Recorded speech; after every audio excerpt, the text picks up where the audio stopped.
Hello everyone, B bachelor of mathematics channel में आप सभी लोगों का स्वागत है। तो देखिए चैप्टर नंबर 3.1 का हमने बेसिक आप लोगों को पढ़ा दिया था। उसके बाद में आज हम लोग 3.1 के क्वेश्चन नंबर 1 के बारे में बात करने वाले हैं। अगर आप लोगों ने इससे पहले की वीडियो नहीं देखे तो डिस्क्रिप्शन में लिंक दी है, इस चैप्टर से रिलेटेड वीडियो आप लोग देख लें। तो देखिए यहाँ पर दिया गया है क्वेश्चन में, इन अ मैट्रिक्स ए, एक मैट्रिक्स ए दे रखी है जहाँ पर एलिमेंट्स दिए गए हैं 1 2 3 4 5 6 7 8 9 10 11 12 एलिमेंट दिए हैं। लेकिन किस तरीके से दिए हैं कि रो यहाँ पर इन्होंने तीन बनाई हुई हैं और कॉलम यहाँ पर इन्होंने कितने बनाए हुए हैं, 4 बनाए हुए हैं। तो इन्होंने हमसे पूछा क्या है, the order of matrix, the number of elements और right the elements A13 A21 A33 A24 A23। अगर आपने हमारी बेसिक वीडियो देखी है तो ये सारे क्वेश्चन जो है वो आप लोग तुरंत सॉल्व कर लेंगे। तो देखिए हम लोग बात करते हैं, फर्स्ट क्वेश्चन की बात करते हैं। उसमें लिखा है द ऑर्डर ऑफ मैट्रिक्स। तो मैंने आप लोगों को बताया था कि जो ऑर्डर ऑफ मैट्रिक्स होता था वो किस फॉर्म में होता था, आप सभी लोग जानते होंगे।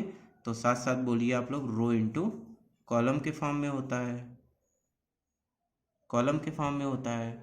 ठीक है, अब यहाँ पर रो जो है वो कितनी है, तो रो हमारे सामने देखो, गिनो आप लोग, 1 2 और 3 हमारे पास रो दे रखी हैं, तो 3 इंटू, और यहाँ पे कॉलम कितने हो जाएंगे, 1 2 3 4 कॉलम है, तो यहाँ पर टोटल इसका ऑर्डर जो हो जाएगा वो 3 इंटू 4 हो जाएगा। यानी ऑर्डर ऑफ मैट्रिक्स यहाँ पर कितना हो जाएगा, ऑर्डर ऑफ मैट्रिक्स हमारे पास में हो जाएगा 3x4 हो जाएगा। इसके बाद में देखिए यहाँ पर सेकंड की हम लोग बात करते हैं। तो सेकंड क्या दिया है, कह रहा द नंबर ऑफ एलिमेंट्स। तो देखिए हमने आप लोगों को जब ऑर्डर ऑफ मैट्रिक्स पढ़ाई थी तो हमने वहाँ पर बताई थी कि ऑर्डर ऑफ मैट्रिक्स क्या करती है, 3 चीज़ों के बारे में बताती है। सबसे पहला shape and size of matrix, third मैंने बताया था number of elements in a matrix, और तीसरी चीज़ बताई थी मैंने कि रोज और कॉलम की जानकारी देता है, तो वो तो मैंने लिख दिया। दूसरा इसी में देखिए अगला ही क्वेश्चन पूछ लिया गया है डायरेक्ट आपसे, कह रहा है द नंबर ऑफ एलिमेंट्स कितने हैं। तो हमारे पास ऑर्डर क्या है इस मैट्रिक्स का, अभी हम लोगों ने निकाला, ऑर्डर जो है वो 3x4 है। तो यहाँ पर जब हम लोग बात करेंगे नंबर ऑफ एलिमेंट्स की निकालने की, तो मैंने आप लोगों से कहा था जो ऑर्डर होता है वो हमें इन्फॉर्म करता है नंबर ऑफ एलिमेंट्स के बारे में।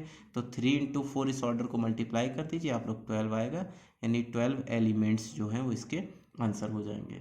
ठीक है, थर्ड देखिए पार्ट में हम लोगों से क्या पूछा गया है, यहाँ पर कह रहा है A13 वाला नंबर हमें बताना है, तो A13 मैंने लिख लिया। फिर कह रहा है A21 बताना है, तो मैंने A21 लिख लिया।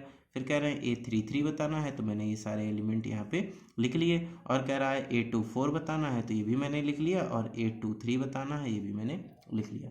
देखिए फर्स्ट में ये क्या बोल रहा है हमसे, कह रहा है कि फर्स्ट रो और थर्ड कॉलम, यानी फर्स्ट रो और कौन सा कॉलम, 1 2 3 थर्ड कॉलम, यानी पहला एलिमेंट कितना आया, 19।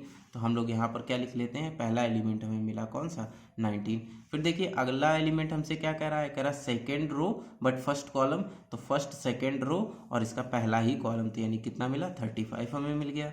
तो यहाँ पर कितना आंसर आ जाएगा, 35 आ जाएगा। अगले में कह रहा है कि थर्ड रो थर्ड कॉलम, यानी 1 2 3 थर्ड रो और 1 2 3 थर्ड कॉलम, यानी हमारे पास कितना आया, -5 आ गया यहाँ पर। तो -5 यहाँ पर लिख दिया। फिर कह रहा है सेकेंड रो फोर्थ कॉलम के बारे में बात कर रहा है, तो यानी सेकेंड रो, यानी फर्स्ट सेकेंड रो और 1 2 3 4 फोर्थ कॉलम, यानी 12 आ गया। आप लोग किसी में भी एक साथ ले लीजिए, मतलब या तो पहले कॉलम चल लीजिए या पहले रो चल लीजिए। देखिए इसमें कॉलम में पहले चलता हूँ, second row third column, column कितना जाना, थर्ड, तो 1 2 3 थर्ड कॉलम पे जाना। और कह रहा रो कौन सी जा रही, सेकेंड, यानी 1 2 सेकेंड रो पे आ गया, मतलब एलिमेंट कौन सा मिला, 5/2। तो इस तरीके से क्या कर सकते हैं हम लोग, अपने एलिमेंट और रो इसमें लिख सकते हैं। तो मिलते हैं हमारे नेक्स्ट वीडियो में।